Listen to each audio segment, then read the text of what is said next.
Bien, bonjour à tous et bienvenue dans cette dernière partie sur l'atténuation sonore. Donc on va noter grand A, atténuation sonore, hein, ça parle d'elle-même. Ça veut dire qu'on va perdre un peu bien, du niveau d'intensité sonore. Donc alors pourquoi est-ce que bien, le son est moins fort, on va dire il y a deux possibilités. Soit premièrement vous vous éloignez, hein, c'est ce qu'on avait vu. Si vous éloignez, bien l'air sur laquelle le son va se répartir, la puissance sonore va se répartir, bien va augmenter. Donc ça, c'est ce qu'on va appeler l'atténuation géométrique. Alors ça, c'est le premier cas. Et puis le deuxième, on verra juste après le deuxième. Donc on va pouvoir noter donc l'intensité sonore diminue quand on s'éloigne de la source, car l'air de la surface sur laquelle la puissance émise se répartit augmente. C'est ce qu'on va appeler l'atténuation géométrique. Voilà. Donc si je m'éloigne, j'entends moins fort. Deuxième possibilité, si je me trouve à travers une paroi, par exemple, hein, si à travers un mur, j'entends moins bien aussi. Et bien là, tout simplement parce que le milieu matériel, va absorber une partie du son. Ça, c'est ce qu'on va appeler, l'atténuation par absorption. Voilà. Alors c'est tout bête. Mais voilà, c'est les deux possibilités pour pouvoir diminuer le son. Soit je m'éloigne, soit je mets un truc entre deux, et puis dans ce cas, ça va être moins fort. Donc alors, comment est-ce qu'on va faire pour caractériser justement cette atténuation? Cette atténuation, on va la noter A, et en gros, ça va tout simplement être de savoir combien j'ai perdu de dB. Voilà, donc si mon atténuation sonore, combien j'ai perdu, ça va être le niveau que j'ai au départ, moins celui à l'arrivée, ce qui veut dire que la différence entre les deux, là, votre atténuation par exemple, va être de 10 dB, 20 dB. Ça va être très pratique pour les casques, par exemple, un réducteur de bruit, hein, tout simplement. Si je mets un casque, quel est le niveau d'intensité sonore qui va diminuer si je mets le casque et si je n'en ai pas, pour pouvoir protéger des personnes.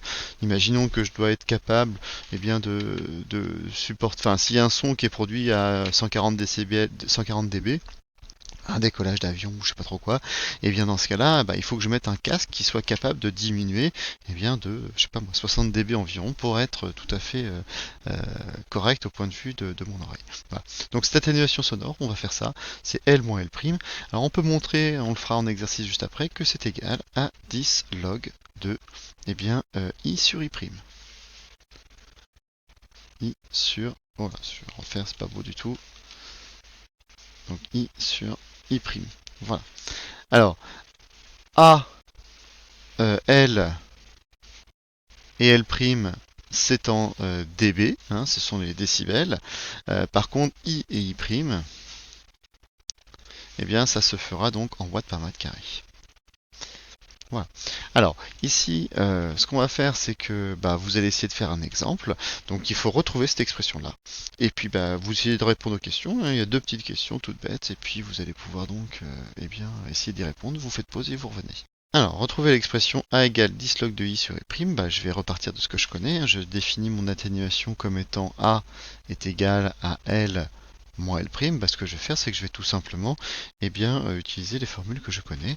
L, c'est 10 log de I sur I0. Et puis L', c'est quoi? Donc ça fait moins 10 log de I' sur I0. Alors, regardez bien ici, j'ai ici un moins entre les deux. Ça veut dire que je vais pouvoir rassembler ici mon log.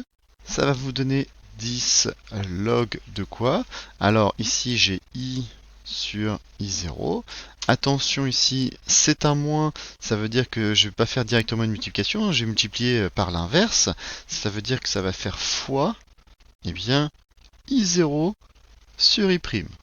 D'accord, hein, puisque ici c'est un moins. Si ça avait été un plus, j'aurais fait fois I' sur I0. Là, comme c'est un moins, je dois faire ça. Voilà, qu'est-ce qui se passe, hein, c'est tout bête, hein, puisque vous avez donc les I0 qui peuvent se supprimer. Vous avez donc 10 log de I sur I', la formule que l'on avait démontrée ici. Petit 2, donc une intensité sonore I' est 10 fois plus faible qu'une intensité sonore émise I. Calculez l'atténuation A de l'onde sonore. Alors comment on fait? Je vais appliquer ma formule, hein. Je sais que mon atténuation sonore c'est A, c'est-à-dire que c'est 10 log de I sur I'.